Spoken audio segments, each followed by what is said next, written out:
Hey there, what's going down, YouTube? It's me, the Diva X, and it is another wonderful Friday with me, and we are going to be talking about some real shit today. I have had a really interesting week, and I've interacted with a lot of interesting people, and I wanted to just come on here and you know what, honestly, it's not probably anything I've never said on this fucking vlog before, and it's probably nothing that I probably won't ever say again. But I just really wanted to talk about some legit shit that happens with people, and that is like I said, this week I've had an opportunity to interact with a lot of various individuals that I consider, if not friends, maybe something more of acquaintances. But at the same time, the stuff that I'm going to be talking about can apply to anybody, regardless if you're my friend or not. Now, most of the time, the people who get this information from me are my friends, because I don't fuck with anybody else. I don't really go there. Now, I could be cordial and I can entertain a conversation, which is what I do, and that's not being fake. That's being polite. So for the record, and so I really just feel like there's a lot of situations where people get taken advantage of, and people are not treated as fairly and as well as they need to be. And why does that happen is because we allow it. The person who is being taken advantage of allows it. If you sit around and accept the way people are treating you, and accept the way things are going down, and accept the fact, the bad behavior, and accept certain things, then it will continue. And it's not even like if someone's doing something to you directly, but it's also, if someone is doing stuff you don't like, if someone, addiction is one of the biggest things that I kind of feel like this is kind of a heavy hitter for, is, if someone's doing stuff that you do not approve of, then don't fuck with them. Like, don't mess with them. Like, it just doesn't, why? Because you're now, if you do, you're now condoning what they're doing, and you're making that okay. At least in their perception, because it's like you're standing around to witness it, you're standing there to watch it, and therefore it might be okay because you're not against it, if you will, or you're accepting it. So, but also when it comes to people treating you a certain type of way, if someone is taking a full-on advantage of you and what you do and how you do it, and is not in any way being grateful of what it is or whatever it is that's happening, that's being taken advantage of. And especially if you feel it. Like, if you're okay with it, that's something different. But if you're feeling a certain type of way about how things are going or how things are going down, enough that you would have to complain about it to someone, or say something or mention it as far as whatever, that means that's not okay with you, and that means it's something that you should not be putting up with.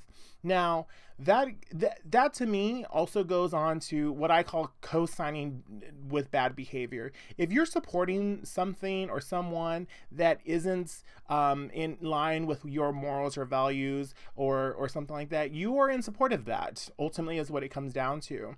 I think that the one of the biggest or easiest examples of this, and this is not pertinent to, this is just an example, the Chick-fil-A situation. When people found out that Chick-fil-A was so anti-Prop 8 and anti-gay, gay whatever, they were against that. I don't remember exactly the specifics, but people stopped eating there. And you know why? Because if you don't stop eating there, you're now supporting that. And I feel like that's a big thing that people sometimes lose focus of. If you're supporting the other, then you're not supportive of what's really going down. And it really is, it is taking a stance, regardless of how you feel about it or how you don't think about it, or whatever the case may be. If you're supporting something that isn't in line with what you feel is right, or you feel is something close to you, or whatever the case may be, then you're in support of it. And I think people lose focus of that because, sometimes, we just want to be involved. We want to be in, we want to be present. We want to be, I don't know. We just whatever. I don't know. There's different things that drive different people. So I mean, I can the list can go on and on and on and on and on, which we're not going to get into. But I just feel like I just feel like that there's certain things and certain situations and certain people you just can't, you don't gotta fucks with. Like, just let it go. Like, and I think that for me, I think that that's a part of people that people, when they encounter me or they come to me or they I think people think that sometimes I'm just like shady, or I don't I don't, I'm not there for it. You know what I mean? So I either remove myself from the situation, or I just know not to, go around that anymore, or I know not to be part of that anymore, or I don't need to. It's not important to me, and therefore it is not important for me to be there or involved or present or in support of. It's not something that you just have to like know your limits, and it's not being shady if that's something that is not in line with who you are as a person or who you are as an individual, or it and even if it was. Now I just thought, I'm sorry, I had a brain process what I was just saying. And even if it was about who you are as a person, that's who you're fucking living for, is yourself.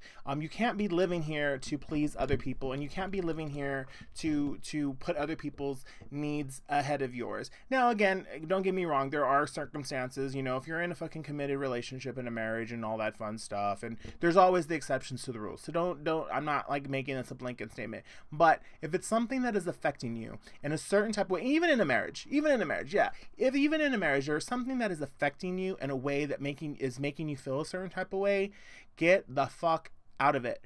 I had it, and it's funny that I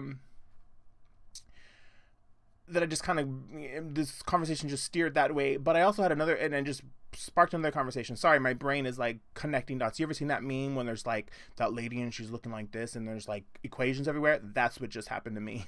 And so ultimately, so I just recently had this conversation. So even about in a marriage, I just had a conversation with someone who said that they would still have not voted for Hillary because when all that shit went down with Bill, that that she stood in the marriage, therefore condoning it.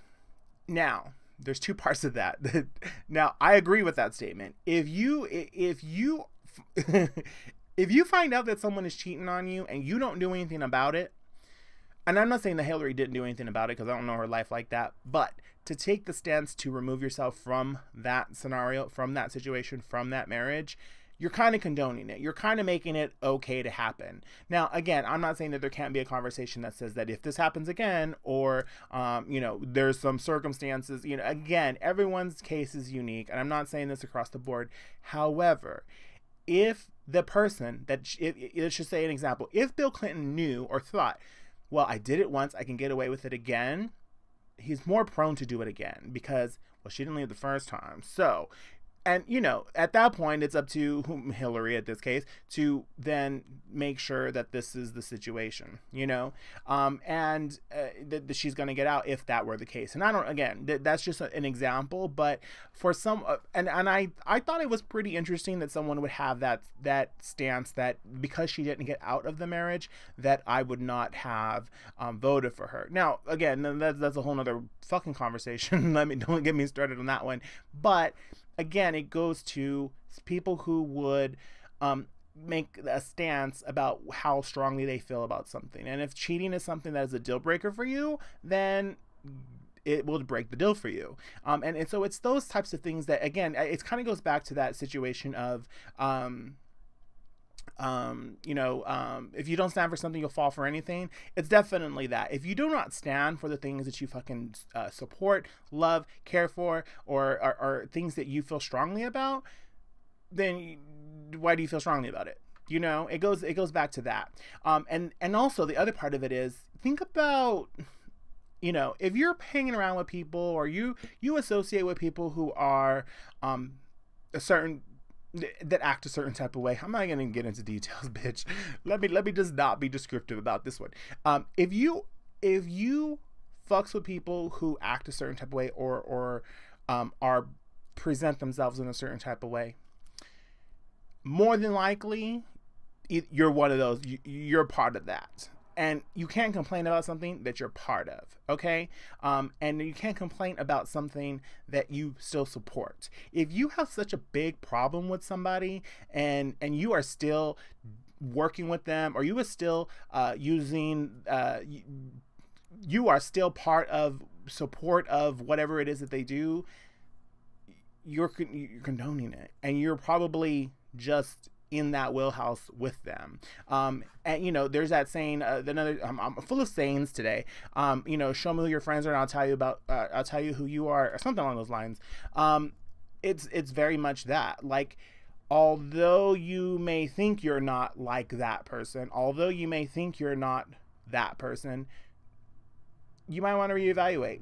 Because the problem is, you get into, if you're in this, I think it's Stockholm Syndrome, if you get into the situation that everyone around you is the exact same way and exactly fucked up the same way, or whatever the same way, you begin to think that that's the normal thing, that that's the norm. And if everyone around you is telling you yes, this is you know, going back, I think I mentioned this, even it's kind of like Scientology. If those of you have been following Leah Remini, let's talk about Leah Remini. No, let's not talk about Leah Remini. But that's how they get all those people to be on board with Scientology. Because if I can engulf you into this scenario, into this situation so much that you don't even know what else is going on, and I'm just going to continue to tell you what I want you to know, what I want you to hear, and I want you to think you're this, or the third, and I'm telling you so much, I'm pumping you up about it, you begin to believe that shit. And it's really hard to open up your mind to anything outside of that,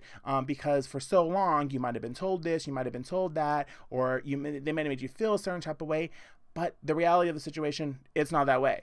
So I don't know. I just feel a certain type of way. This whole week has just kind of been an interesting ball of experiences and emotions, and just kind of like, I just don't understand. I don't understand it. Why people continue to find themselves in these types of situations, especially grown ass adults. It's like, make some decisions in your life and get the fuck to it, because you know, time's only wasting. We're all living to die, and you know, the world is acting up. And I just feel like if you are on this planet right now, you just really need to just like live your best fucking life, do the best you can do, and don't fuck with the bullshit, because there's no point in it. The bullshit don't lead to nowhere. That's what it comes down to. It's one thing I've learned. You know, being involved in all the bull nonsense crap that is not important, that does not pay my bills, is not important. It's not. And I just kind of think like, I've been saying this shit on this vlog for a minute. You know, go back if you want, but here and now I'm telling you the same shit. And you know, and again, it wasn't easy. And I think in the beginning of my time, where I started dealing with life on my own terms, it really just, I maybe was involved a little bit more into it, but I think I got woke real early, and I realized that I don't need to fuck with all these people. I can have my close-knit people that I know are legit, who I know will tell me when things ain't right, when I know who will tell me when something is going down. I know who will be honest and straight forward, and not treat me in a way that I do not appreciate, I do not care for. Then I don't need any more than that, you know. Keep it small, you know, keep it cute, and just be okay and be comfortable, be happy, not be caught up, not be in the center of any bullshit. Like, you know, I just don't get it. I just don't get, you know, and again, just, I feel like sometimes when I have to say, and I'm very, when people come to me with these types of things, I'm very upfront with how I feel. I will say this to somebody. I again, in this past week, I said, You know why that goes on? Because you allow it to. Ultimately, is what it comes down to. Because you let it. And so I don't know. I just wanted to make a video just to kind of put all these emotions into something, so I can compartmentalize it into this technology stratosphere, and hopefully someone fucking heard it, share it, like it, subscribe to it. Because I just feel like, hey, someone got to hear it, and if it's, you know, the few people that watch and subscribe, then hey, at least you heard it. If you want to continue to be about it or not, then hey, work, bitch. So yeah, thank you guys for watching. I do appreciate you. Hey.